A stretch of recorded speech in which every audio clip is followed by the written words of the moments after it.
شنو حرام. طيب المواريث، الزول ده جاب كلام خطير في الميراث، والله يا اخواننا لما اقرا لكم حتستغربوا. صفحه 58 قال شنو؟ اسمع الكلام ده كويس يا اخواننا.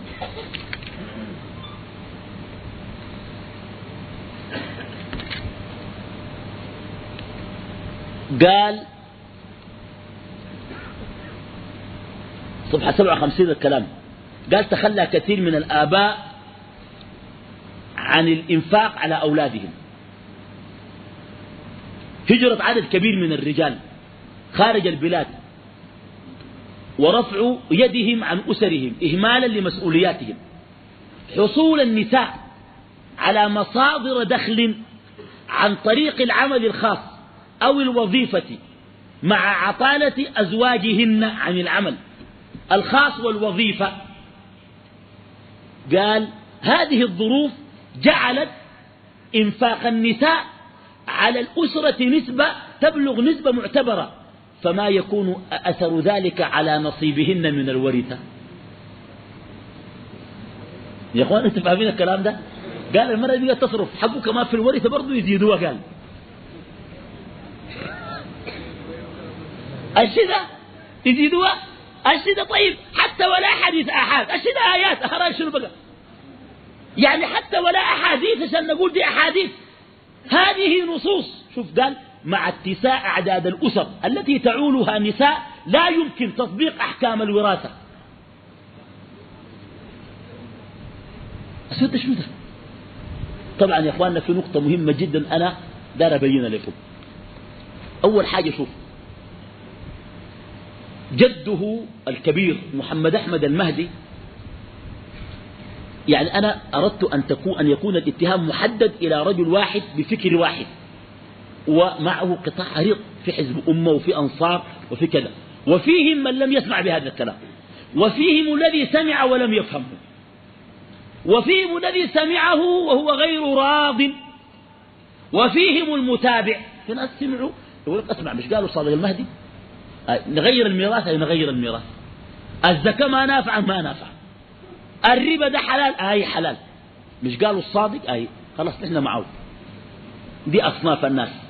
طيب نحن لا نريد أن نستعدي جميع حزب الأمة، ما بالضرورة يكون ده فهمون، ولا جميع الأنصار، لكن المعلومة المهمة المهدي محمد أحمد المهدي لم يكن هو المهدي المنتظر، ليس هو المهدي المنتظر، لأن المهدي المنتظر الذي هو من سلالة النبي عليه الصلاة والسلام الذي ورد في الأحاديث الصحيحة لم تنطبق في هذا المهدي محمد أحمد هذه الشروط رحمه الله.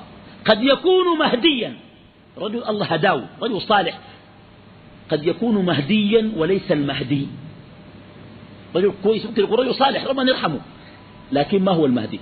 لماذا؟ المهدي المنتظر سيبايع له بين الركن والمقام، ومحمد أحمد المهدي لم يبايع له بين الركن وشنو والمقام، كلها في كرري وشيكان والمدلت ومروابة كويس والقطينة والخرطوم ومدرمان والدرو، بايعوا في المحلات دي. مكة دي ما مشى عليها. إذن ما هو المهدي؟ لا بد المهدي المنتظر يبايع له بين الركن والمقام. اثنين، المهدي المنتظر سيسير إليه جيش حتى إذا كانوا ببيداء من الأرض خسف الله بأولهم وآخرهم، وده ما حصل في زمن المهدي. نمرة ثلاثة، المهدي المنتظر سيصلي عيسى عليه السلام خلفه. أي واحد قال أنا المهدي نقول له أصبر، لا من عيسى يصلي وراك نحن بعد ذاك نشوف الرأي فيك. كان عيسى صلى وراك، نزل عيسى عليه السلام وصلى وراك، أنت المهدي. وكان ما صلى وراك أنت لست المهدي، أنت مهدي وطيب وصالح إن شاء الله، ولكن لست المهدي المنتظر، لأن عيسى عليه السلام سيصلي خلفه وسيقتل الدجال في عصره. دمنه ده المهدي. فسليل محمد أحمد المهدي الصادق المهدي بيقول مع اتساع أعداد الأسر التي تعولها نساء لا يمكن تطبيق أحكام الوراثة. إنه للذكر مثل حظ شنو؟ قال بصورة لا تراعي مقاصد الشريعة وتأخذ المستجدات في الحسبان. قال هكذا ينبغي أن تراجع أشكال الأحكام الإسلامية ذات المضمون الاقتصادي لتأخذ المستجدات في الحسبان ولكي تحقق مقاصد الشريعة في ظروف العصر الحديث. هذا كلام باطل جملة وتفصيلا، وهذه مصادمة صريحة للقرآن. ردت عليه قلت له شنو؟ شوف الردة. قلت له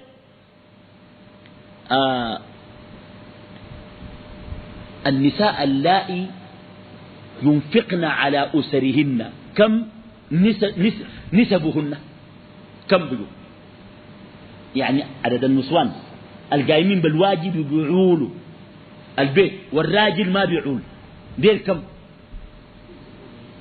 ده ما هو عشان نغير له، حتى هو دار يغير بإحصائية ولا بلا إحصائية، بس يغير ساكت. طيب قلت له طيب افترضنا إنه 10% من المجتمع ماسكات البيوت ماسكات لنا شنو؟ النسوان بتصرف وبتأكل وبتشرب وأي حاجة، وافقنا. طيب 90% اللي بيصرفوا عليهن برضو يديوهن قدر ديك، ولا نعمل ميراثين؟ المرأة اللي بتنفق يبقى قدر أخوها سوا في الميراث، والما بتنفق تأخذ نص أخوها. حتى ولو دار يطبق، هل لوجود يا إخواني فهمتوا الرد ولا ما فهمتوا؟ هل لوجود قلة بتصرف نحن نقوم نلغي الميراث وللذكر مثل حظ الأنثيين، نجعل الأنثى كالرجل في الميراث تماما؟ طيب إذا قال نعم نقول لكن المبرر وجود نساء يصرفن، وتوجد نساء شنو؟ لا يصرفن، كيف نساويهن بأولئك؟ ولذلك نقول حكم الشريعة على الغالب. دي النقطة.